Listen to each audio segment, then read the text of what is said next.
Assalamualaikum warahmatullahi wabarakatuh. Jumpa lagi dengan saya Fadil Sandi di channel Pak Guru Sandi.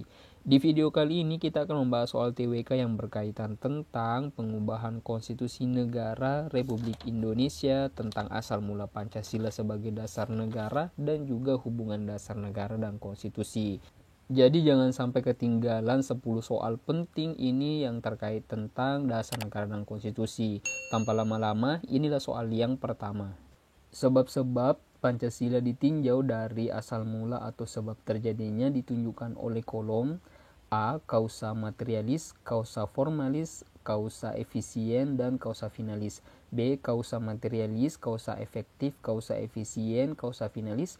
C. Kausa formalis, kausa subjektif, kausa objektif, kausa finalis. D. Kausa materialis, kausa formalis, kausa objektif, dan kausa nasionalis.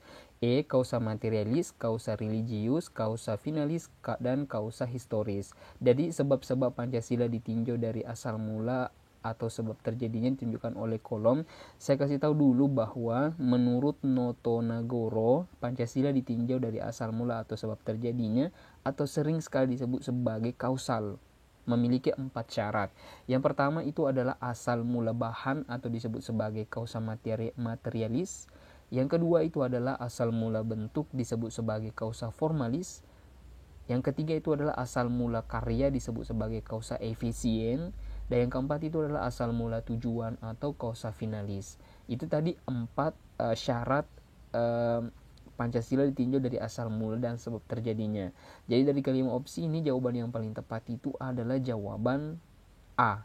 Kausa materialis ada, kausa formalis ada, kausa efisien ada, dan kausa finalis ada. Oke, kita lanjut soal yang berikutnya. Soal kedua, Pancasila ditinjau dari asal mula atau sebab terjadinya memenuhi 4 kausalitas. Di antaranya kausa materialis yaitu A. Perumusan Pancasila dilakukan dalam pertemuan BPUPKI dan PPKI. B. Asal mula yang menjadikan Pancasila dari calon dasar negara menjadi dasar negara yang satu. C. PPKI sebagai pembentuk negara mengesahkan Pancasila menjadi dasar negara. D. Dalam sila-sila Pancasila terdapat nilai-nilai adat istiadat, kebudayaan, semangat nilai religius, dan kekayaan jiwa bangsa Indonesia.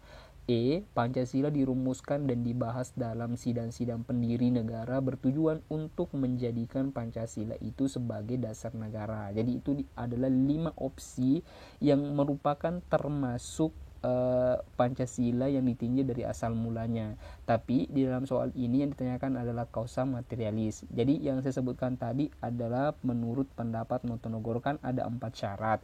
Yang pertama itu adalah asal mula bahan, asal mula bentuk, asal mula karya, dan asal mula tujuan. Yang ditanyakan adalah kausa materialis. Kalau kausa materialis itu sama dengan asal mula bahan. Jadi saya bacakan. Asal mula bahan adalah asal bahan perumusan sila-sila dalam Pancasila, yaitu nilai-nilai adat istiadat, kebudayaan, semangat, nilai religiusitas, dan kekayaan jiwa bangsa Indonesia. Jadi dari kelima opsi ini yang termasuk sebagai kausa materialis adalah bagian D. Dalam sila-sila Pancasila terdapat nilai-nilai adat istiadat, kebudayaan, semangat, nilai religius, dan kekayaan jiwa bangsa Indonesia.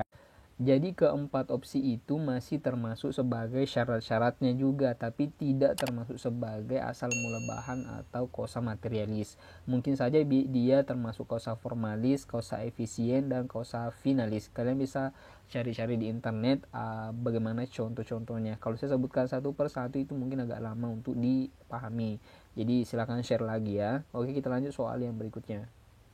Konstitusi dalam arti luas merujuk pada pengertian A. Kesepakatan antar warga.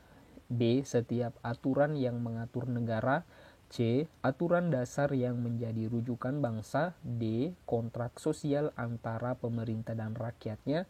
E. Keadaan tertentu yang mendorong kemerdekaan. Jadi konstitusi itu kan sama dengan undang-undang dasar. Jadi kalau dalam arti sempit, konstitusi itu adalah undang-undang dasar. Kalau dalam arti luas seperti yang ditanyakan dalam soal itu, kita harus menjabarkan itu. Jadi dari kelima opsi ini yang paling cocok itu adalah aturan dasar yang menjadi rujukan bangsa. Itu adalah undang-undang dasar. Jadi opsi yang tepat itu adalah bagian C. Oke, kita lanjut soal yang berikutnya. Ada beberapa konstitusi yang pernah berlaku di Indonesia, diantaranya konstitusi RIS yang berlaku pada tanggal. Jadi kamu harus menghafal mati ini karena dalam sejarah ketatanegaraan Indonesia ternyata ada beberapa konstitusi yang pernah berlaku di Indonesia. Beberapa konstitusi tersebut itu adalah sebagai berikut. Jadi kalian ingat ini yang saya sampaikan.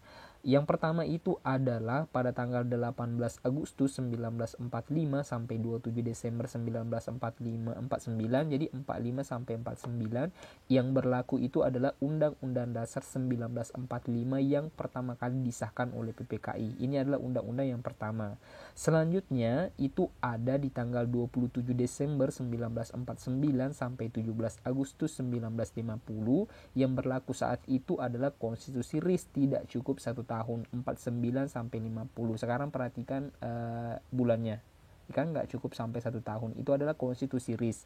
Selanjutnya itu ada tanggal 17 Agustus 1950 sampai 5 Juli 1959 yang berlaku itu adalah UUDS, Undang-Undang Dasar Sementara 50 sampai 59. Jadi ini berjajar ya. Ini berurutan yang saya sebutkan. Selanjutnya itu ada tanggal 5 Juli 1959 sampai 19 Oktober 1999 yang berlaku setelah Undang-Undang Dasar Sementara itu adalah Undang-Undang Dasar 1945. Sekarang yang selanjutnya itu adalah tanggal 19 Oktober 1999 sampai sekarang itu adalah Undang-Undang Dasar 1945 setelah amandemen. Ya, jadi dari soal ini yang ditanyakan adalah konstitusi RIS berlaku pada tanggal, sudah jelas ya, tidak cukup 1 tahun kalau konstitusi RIS 49 sampai 50 dan berada pada opsi B. Oke, kita lanjut soal yang berikutnya.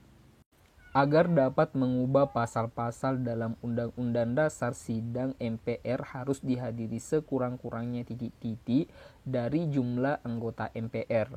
A sepertiga, B setengah, artinya 1/2, C 2/3, D 1/4, dan E 2/8.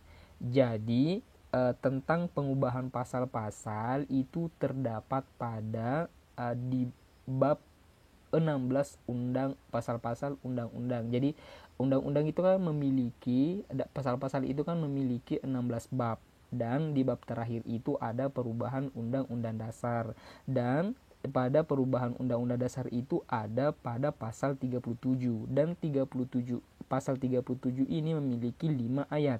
Jadi saya sebutkan dulu supaya kalian tidak bingung dan tidak salah pilih. Saya sebutkan langsung di ayat 1 dan ayat 3 pada pasal 37. Usul, ini ayat 1 ya. Usul perubahan pasal-pasal Undang-Undang Dasar dapat diagendakan dalam sidang MPR apabila diajukan oleh sekurang-kurangnya 1/3 dari jumlah anggota MPR. Jadi yang mengusulkan perubahan undang-undang harus diajukan sekurang-kurangnya 1/3 dari anggotanya. Dan di ayat 3 itu dikatakan bahwa untuk mengubah pasal-pasal nih ya, mengubah pasal-pasal Undang-Undang Dasar, sidang MPR dihadiri oleh sekurang-kurangnya 2/3 ya. Tadi diajukan, sekarang ini yang dihadiri sekurang-kurangnya 2/3 dari jumlah anggota MPR. Ya, dari soal ini itu yang ditanyakan adalah yang dihadiri. Berarti yang dihadiri itu harus terdapat pada ayat 3 yaitu 2/3. Kalau diajukan itu 1/3. Paham ya? Jadi kalian bisa cari di pasal-pasal, ada di bab terakhir 16 tentang perubahan Undang-Undang Dasar, dan terdapat pada pasal 37 ayat 1 dan 3. Itu ada perbedaan. Oke, kita lanjut soal yang berikutnya. Produk hukum yang ada di Indonesia tidak boleh bertentangan dengan dasar negara. Hal ini menunjukkan kedudukan dasar negara sebagai A. Sumber nilai, norma, dan kaidah hukum negara, B. Pandangan hidup bangsa dan negara, C. Masa depan bangsa dan negara, D. Dasar filsafat negara, dan E. Ideologi negara. Jadi soal ini itu berkaitan tentang kedudukan dasar negara, di mana kedudukan dasar negara itu ada 3. Yang pertama itu dasar negara sebagai dasar falsafah negara. Yang kedua itu adalah dasar negara sebagai ideologi negara, dan yang ketiga adalah dasar negara sebagai sumber nilai, norma, dan kaidah hukum negara. Jadi kalau saya baca-baca ini, saya sebutkan semua itu agak panjang. Jadi yang termasuk saja dalam soal ini ya, yang termasuk itu adalah produk hukum yang ada di Indonesia tidak boleh kan bertentangan dengan dasar negara. Ini menandakan bahwa kedudukan dasar negara itu sebagai apa. Jadi saya sebutkan dulu, dasar negara sebagai sumber nilai, norma, dan kaidah hukum negara, artinya setiap nilai, norma, dan produk hukum harus bersumber dan tidak boleh bertentangan dengan dasar negara. Jadi sudah sangat jelas ya, kedudukan dasar negara itu berada pada poin 3 yang saya sebutkan tadi, dan pada opsi ini terdapat pada opsi A sebagai sumber nilai, norma, dan kaidah hukum negara. Jadi produk hukum tidak ada yang ada di Indonesia tidak boleh bertentangan dengan dasar negara karena kedudukannya itu sebagai sumber nilai, sebagai norma, dan kaidah hukum negara. Ya, jadi kalian bisa cari itu tentang dasar negara sebagai ideologi negara dan dasar negara sebagai falsafah negara, karena ini agak hampir mirip lah. Jadi kalau kalian tidak menghafal mati, kalian akan kesulitan menemukan jawaban yang benar. Oke, kita lanjut soal yang berikutnya. Dasar negara merupakan sarana mengungkapkan jati diri, pandangan hidup, falsafah, serta tata nilai bangsa yang menunjukkan bahwa dasar negara memiliki fungsi. Jadi fungsinya sebagai apa? Sebagai kausal, A, B, formalis, C, ekspresif, D, materialis, dan E, instrumental. Jadi saya sebutkan langsung bahwa fungsi ekspresif adalah fungsi dasar negara sebagai sarana yang mengungkapkan jati diri, pandangan hidup, falsafah bangsa, dan tata nilai bangsa. Fungsi ini menegaskan jati diri bangsa baik bagi warga negara bersangkutan maupun bagi dunia luar. Dengan jati diri yang tegas, sebuah bangsa dapat menapak langkahnya dengan pasti.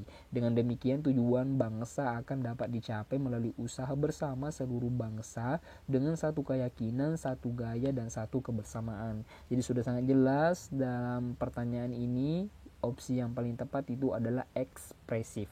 Oke, kita lanjut soal yang berikutnya. Dasar negara dijadikan sebagai patokan berperilaku, jiwa, dan kepribadian bangsa. Pernyataan tersebut mencerminkan kedudukan dasar negara sebagai. Jadi ini masih berkaitan tentang kedudukan dasar negara. Jadi saya sebutkan tadi, kedudukan dasar negara itu kan ada 3. Yang pertama dasar negara sebagai dasar falsafah negara, yang kedua dasar negara sebagai ideologi negara, dan dasar negara sebagai sumber nilai, norma, dan kaidah hukum negara. Jadi yang ketiga tadi itu sudah saya sebutkan tadi karena termasuk dari soalnya. Sekarang ini adalah dalam soal ini dasar negara dijadikan sebagai patokan berperilaku, jiwa, dan kepribadian bangsa. Jadi saya langsung sebutkan saja, itu terdapat pada poin B, dasar negara sebagai ideologi negara. Artinya, dasar negara menjadi patokan berperilaku, jiwa, dan kepribadian bangsa. Dalam kedudukan ini, dasar negara dijadikan sebagai dasar untuk mengatur penyelenggaraan negara. Jadi dari kelima opsi ini yang paling tepat adalah bagian B, ideologi negara. Oke, kita lanjut soal yang berikutnya.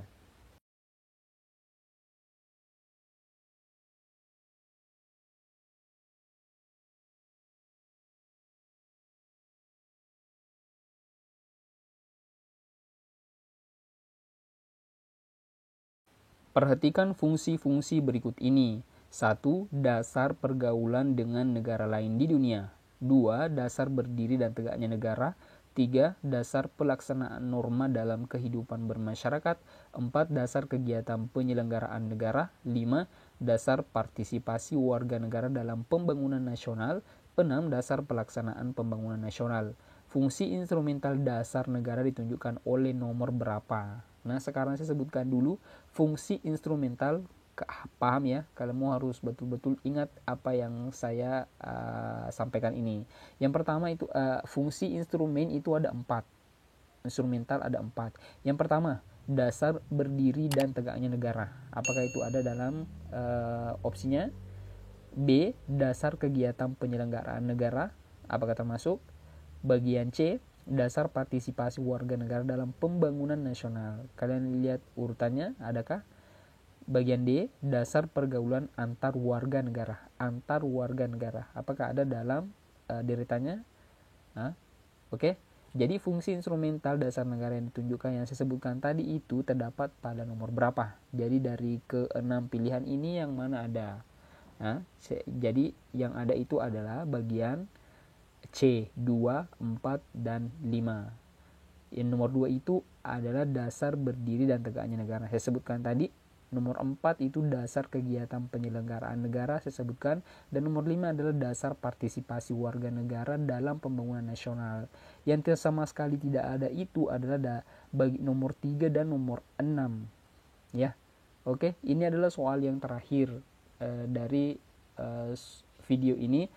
Saya berharap kalian betul-betul bisa banyak belajar lagi, menggali lagi, mencari informasi-informasi yang terkait soal-soal yang akan kalian hadapi di tahun 2021 bagi yang akan mengikuti tes CPNS tahun 2021. Saya berharap kalian bisa semua terangkat sebagai ASN tahun 2021. Amin ya robbal alamin. Jadi jangan sampai kalian putus asa, terus semangat. Ada usaha pasti akan ada jalan. Berakit-rakit dahulu, bersenang-senang kemudian. Semoga video ini bermanfaat. Jangan lupa like, jangan lupa share supaya informasi ini juga diketahui bagi banyak orang. Terima kasih telah menonton video ini. Semoga Anda sehat selalu. Assalamualaikum warahmatullahi wabarakatuh.